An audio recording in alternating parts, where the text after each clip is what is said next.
Lift your tongue to the roof of your mouth. Rest it on your palate, not touching your teeth, but sitting behind the little ridge there. And you've found your Nabho Mudra or Jihva Bandha. In the West, we call the practice myofunctional therapy, popular in circles that treat TMJ.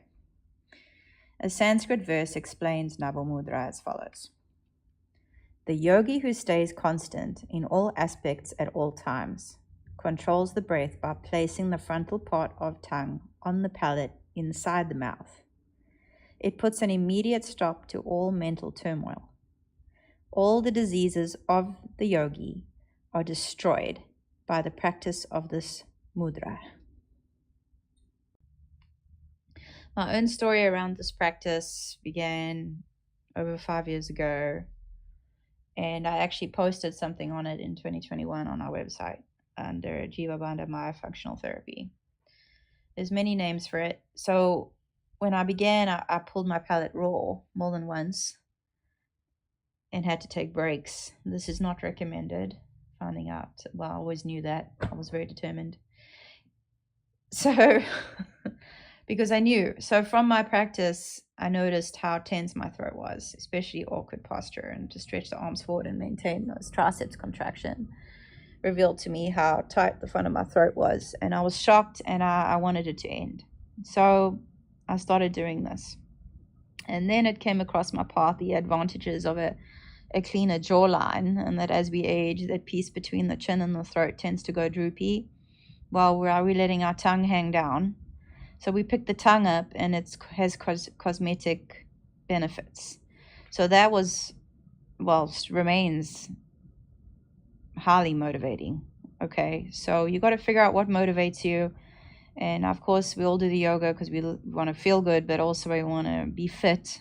We want to look as good as we feel, right? So, okay.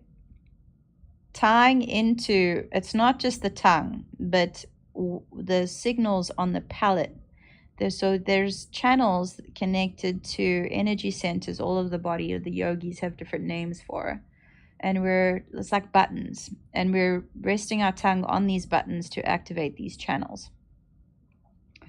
We generate heat, fire, pitta, when we practice, and this balances and cools the mind with all the energy that we're generating. So our hatha practice is designed to prepare us to meditate. This off the mat, this tongue lock, when we're not using the tongue to eat or to speak, there's scientific evidence and very real evidence when you apply it, and you'll notice immediately when you start to do it. I think my experience, when you put the tongue there, your mind, the erraticism in the mind, there's an observation that happens. So there's a way to think of it. The mind is the sky, the palate, and thoughts that come and go like the clouds. And you're connecting to your observational state. You're bringing awareness to these things so that you can navigate accordingly. Okay, so I'm going to read you a bit from this website, which I will put link with this on our website for you to look up more, but it's super, super cool. Nabho Mudra, in very mechanistic terms, acts by virtue of the anatomical proximity of the root of the tongue to the carotid sinuses in the neck, and through access to the parasympathetic nervous system through the nerves supplying the tongue.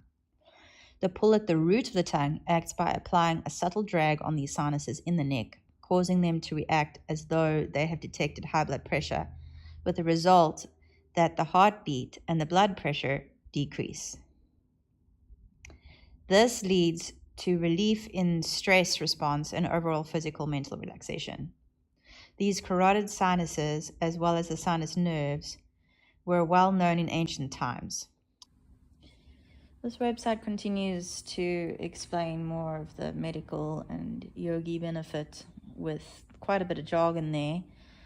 But I wanted the motivation to really share this with our hatha yogis is I've experienced great benefit with it, and I've taken my time in really sharing about it to get to a point where I feel more comfortable with my experience around it.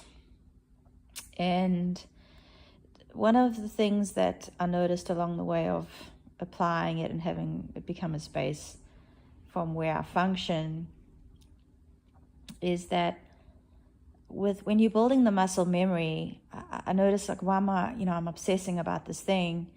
And I realized that when I was really thinking about doing it was when I didn't really need to be thinking about doing other things.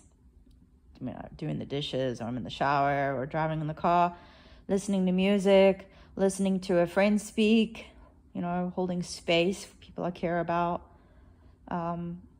Is the wandering mind, there's no need for that. So using it as a tool has really been a blessing. It's exceptionally telling on mental state and emotional state.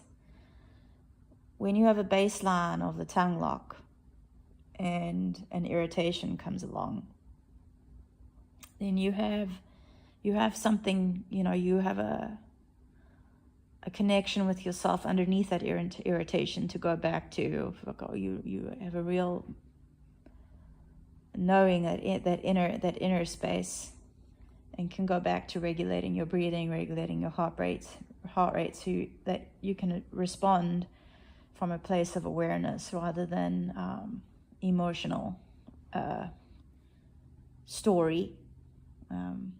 So I really wish everybody all the happiness, and feel it's my responsibility to share these things with our hatha community.